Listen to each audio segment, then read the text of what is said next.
So you walked us through the history of Ayurveda. You walked us through what Panchkarma is.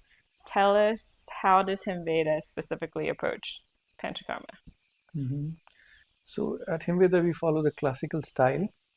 So what's the classical style? Classical style, I would say, just like if you're fond of cricket, the classical style would be the Test cricket, the longer format, which could also be boring to many people.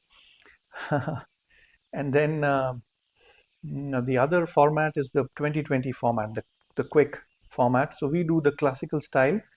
So how's the classical style different? First of all, there is a focus. We have a focus in mind. Okay, we have to treat a certain disease, or even if there's just wellness, then the wellness is a focus.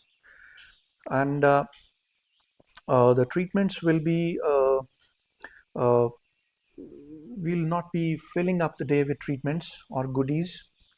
And there'll not be a variety of treatments, there'll be more focused treatments. Sometimes, let's say a person comes to us with obesity for 21 days, we might do the same powder massage for all 21 days altogether. Oof. We might.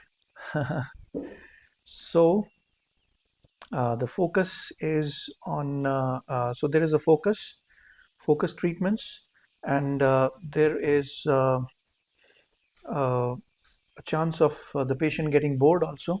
So one has to be ready, because there is doing nothing involved.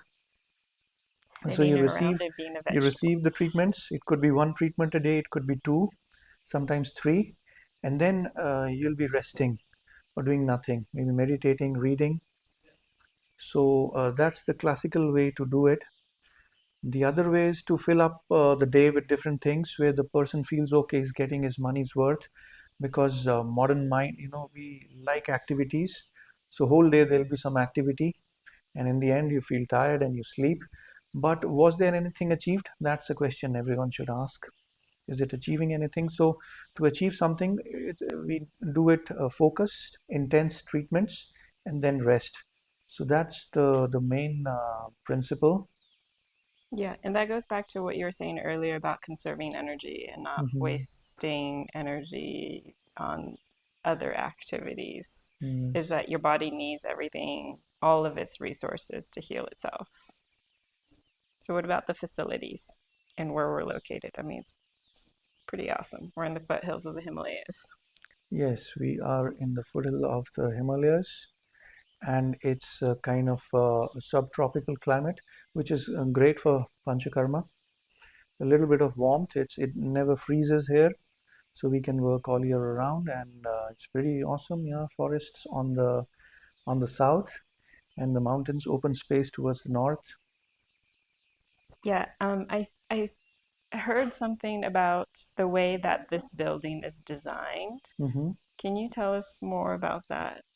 Yeah, the building has been designed following the Vastu principles. Vastu is the ancient Indian science of art and architecture. So the entrance is from the north. North entrance is considered auspicious. And then there is a north lawn. There should be open space in the north to allow the energies to flow in. There should not be any blockage towards the north and northeast. There shouldn't be any heavy construction. The heavy construction is on the southeast southwest axis, and which is also where we are having tall trees. So the height and the more weight should be on the south side, and the north northeast should be empty. Even the center should be empty, so we have left the center also non-constructed. So then there is the fire axis towards the southeast as the fire axis. That's where the kitchen should be. So that's where our kitchen is located. Hmm. What, I guess, why does the north need to be empty and open? What's the Mm. beliefs about it? Yeah, it's believed that a lot of positive energies, they come from the north of the earth. So we have to welcome them. We don't have to block them with the construction. And there's a lot of negative energies from the From the south. south, yes. Huh. Is that because the monsoon comes The from the south? monsoon also comes from the south. And so we have to be heavily protected from the monsoons. So heavy construction towards the north, towards the south, sorry. Interesting. What about east and west? Yeah, east and west follow the sun. So sun rises from the east. So and so the northeast, east, southeast axis is the hottest axis. This is where the sun is most of the day. Northeast, east, southeast. So that's where the kitchen should be, or the all the activities involving heat, more heat and light. Hmm, That's where it should be. cool. What about the medicines and the oils and herbs used here? Um, it's like locally sourced and Hmm. freshly made. Yes, so we try to source most of the things locally.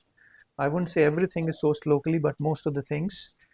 And earlier, what we used to do, when we were on a smaller scale in the other clinic, we used to collect, and in the village itself, people used to make medicines and then give it to us. Mm. But now we have a whole team working which sources locally, and then they collect these herbs, and then they first, let's say there is oil, we need oil, so they'll locally source the black sesame seed oil seed, and then they'll ground it and then derive the oil out of it, and then they will cook the oils into different herbs, and then this will be used for enemas and everything else. So it's literally farm to table.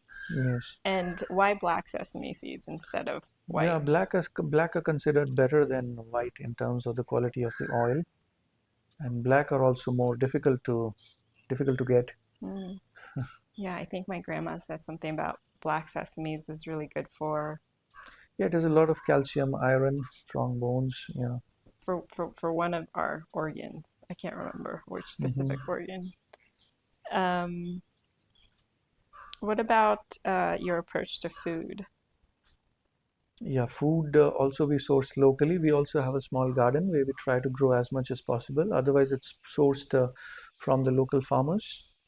And talking about the principles, so all these Panchakarma therapies are warming therapies. So if you have to throw toxins out of the body, you basically have to warm up the body. Anything which is warmed will expand and will ready to throw something out. Anything cold will cause constriction. So during Panchakarma, warmth is the aim. So all the treatments, massages are warm. The inner enemas and everything is warm, and so must be the food. So the food is warm, cooked, and during classical Panchakarma, this fruits and salads and raw vegetables will not be served. Outside of Panchakarma, it's great to eat fruits and salads and vegetables, but just during Panchakarma, because fruits and salads they carry a cooling energy, hence they will not be served not only with us but in any good Panchakarma hospital. It will only be cooked warm food. Okay. As I was getting ready to come here, one of my friends had mentioned this amazing spa experience she had Hmm. getting Panchkarma, and they had juices every day and Mm. fruits, and so I was a little bit disappointed I couldn't have fruit, but I understand why. Um, tell us about how you approach scheduling the treatments My and approach with. scheduling the treatments. Hmm. Like there's certain treatments in the mornings and after food, before food, Mm. Yes. So and that's why we cannot have a pre-planned treatment schedule. Each day is different. Each day we will improvise, talk to the patient, and then decide what's to be done the next day. And each treatment is done on a specific time.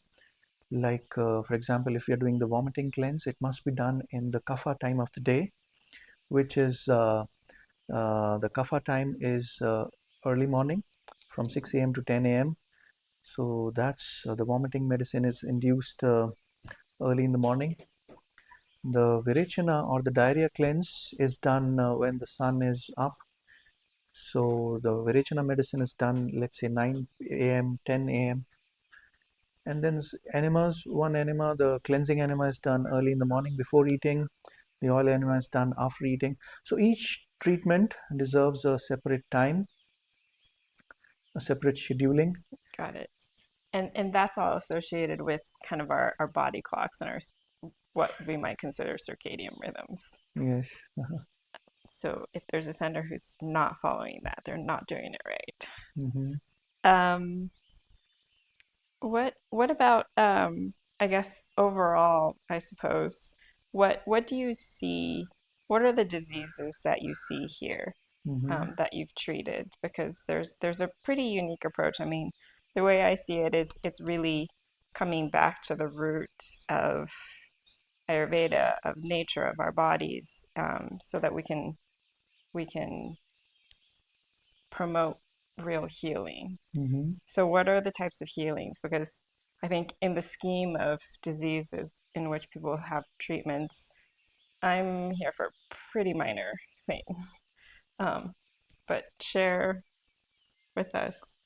Yeah, so functional diseases, or diseases which we call functional diseases, where some kind of function is deranged. It could be metabolic, hormonal, nervous function. Any function which is disturbed, then Panchkarma works great. So we have dealt in many kind of diseases, metabolic, ranging from obesity to high cholesterol to diabetes, and of course, diseases related to gut, functional constipation, wherein we had a patient who was advised to do, they were going to cut out his colon because it's not working instead of making it work. So he came to us, and then we were able to give him a lot of oil enemas, and his colon started, the large intestine started functioning normally, and he was saved from the surgery. Wow. How many enemas did he receive? He had multiple. He was there for 30 days, and he received at least 20 plus enemas. Oh my gosh. That's a lot. I'll have to remember that as I get more enemas. So Um, again, it's not a colon cleanse. If it was a colon cleanse, there was no need for 20 enemas. Just one or two enemas can clean the colon. But it's something much deeper. So you're introducing medicine every day, and that medicine is then stimulating energetically the body's own system. yeah. So in addition to that, I read that these the lymphatic system essentially is responsible for clearing the toxins out of our body. Mm-hmm. And when the lymph systems are clogged, so many things build up. Mm-hmm. And it could be very simple things like cellulite, Mm-hmm. scars. Yes. Obviously I have like joint issues and things Yeah, like that. something But like bloating. Bloating also comes when the mhm, lymph at this level mhm, is blocked by undigested proteins, big proteins. If they are not digested properly, they will instead the proteins must be digested and then they go into the blood system. If, however, they are left undigested, they move into the lymphatic system because lymph is a bigger system. It's able to accommodate these bigger proteins, and then they get trapped there, and then they create bloating and cellulite and all these allergies to gluten and other things. yeah, I feel like when people think Panchakarma, they typically picture, Abhyanga, which is the full body massage, and Yes. I don't know what else, but I think what's interesting about that is that the purpose is not just to relax and feel great, but is actually really for Hmm. moving the lymphatic system and Yes. cleaning that out. Hmm. And I think that's so important in conjunction with the panchakarma treatments, but specifically the gut. Like what I'm reading, I'm getting the sense that what we're doing is essentially removing all the toxins and blockages in our body so that it can do what it does well, Yes. basically, so that it can work more optimally. Hmm. And the analogy for me is like a great manager. It's hard to find actually a great manager, but someone who empowers the team by removing blockages and Hmm. allowing the team to do their best work. So I think this is so important that we Yeah, that's a great analogy. thank you. So if we talk about, I guess, segueing into the medical conditions, there's a difference between um, getting a panchakarma treatment for actually treating medical Mm-hmm. conditions versus a relaxation therapeutic Mm-hmm. approach. Can you tell us what people can expect that's different if they've gone somewhere for like a spa experience when Mm-hmm. they come here? Yes. So the spa experience is based on, pleasing the five senses. So the spa experience will start with, nice smells. So you'll smell nice things, maybe some rose petals or some other good petals.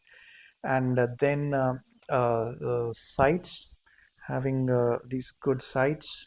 The touch experience uh, uh, with the different massages, different gentle touches. And then the taste experience, whatever you get to taste will be very nice so that you don't feel like throwing up. As opposed to that, this real Panchakarma experience might not be as pleasing to the senses. So you will be smelling oils which have strong smells of herbs, which not everyone will like. And then the massages might be done with some raw powders, which will be healing but not feel great in the first instance. And then taste, you might get some very bitter herbs, very bitter ghee to drink, and you might be feeling like throwing up. So I would say the major difference is that this might not be as pleasing to the senses, where the spa experience is more about pleasing the senses. So this will not be as pleasing to the senses, but it will go very deep, and then it will work its magic more deeper Yeah. instead of working more on the sensual level. Yeah, and I guess I just want to expand a little bit on the massage point because I think people have a preconceived notion of what a massage is Hmm. typically in a spa experience. So how is it different here? There's the powder massages, but also the oil Oil massages. massages, yes. So Panchakarma massages are all about rubbing the oil or rubbing the powders. So it's long strokes, and the idea is to rub oil or powder in the system, which then will stimulate the body's own fats. And there is less of deep tissue, less of pressing the points. So it might feel a little monotonous, this massage. Just simple strokes, not much, not many techniques or. But in the end, yes, relaxation happens after these massages also, although relaxation is not the primary aim, unlike a spa massage, wherein the relaxation will be the primary aim. Here, the aim is to move the lymph, to get the oil into the system, and to get the toxins out of the system. Got it. Cool. That was all I really had to cover. Did you want to summarize it with anything? Like a Yeah, so we are working on these principles, classical principles. I'm not saying the spa treatments are bad. They're also great if you want that kind of experience. Uh, and uh, but if you're coming for Panchakarma, you have to be more disciplined. You have to sacrifice certain things. You have to be more motivated. For spa treatments, you don't need any motivation, of course. But here, you have to be motivated because you have to follow all these sets of rules which we discussed, and you have to give up on your favorite foods, your favorite activities. So there'll be no buffet lunches, or it will be chocolate. more simple. It could be monotonous after a while.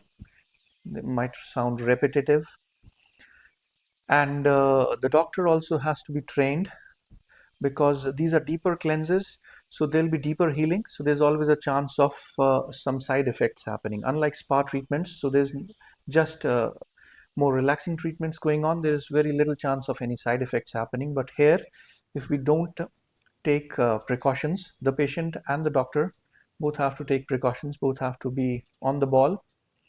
If they don't do that, then there is a chance of some side effects happening.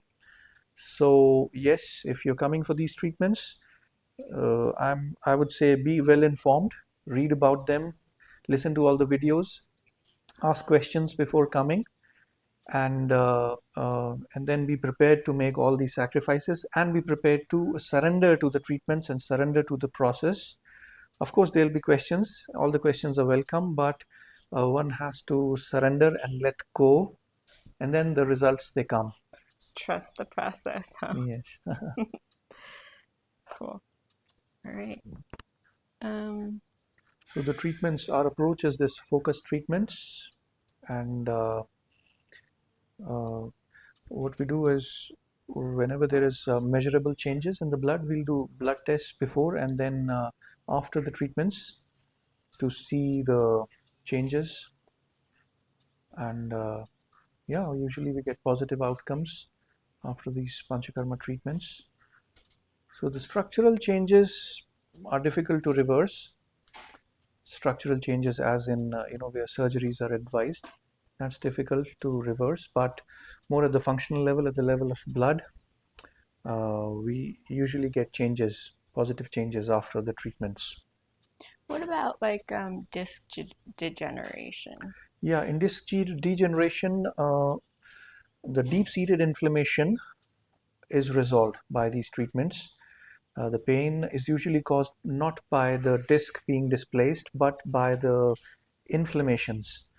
So we call it the perilesional edema, the swelling and inflammation around the lesion.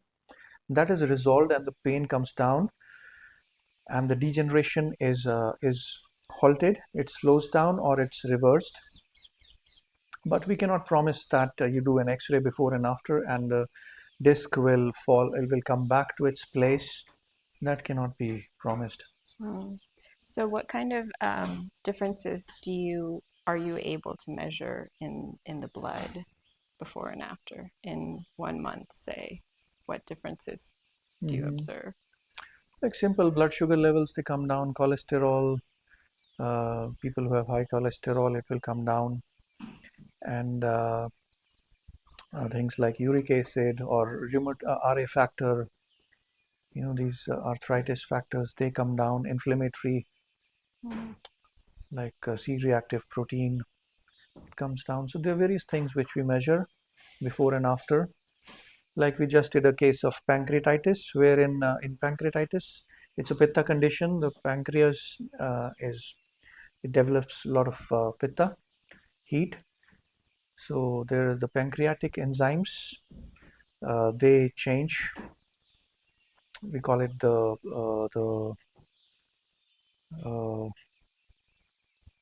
these enzymes in the stools. So these we can show the changes in these enzymes also. Mm.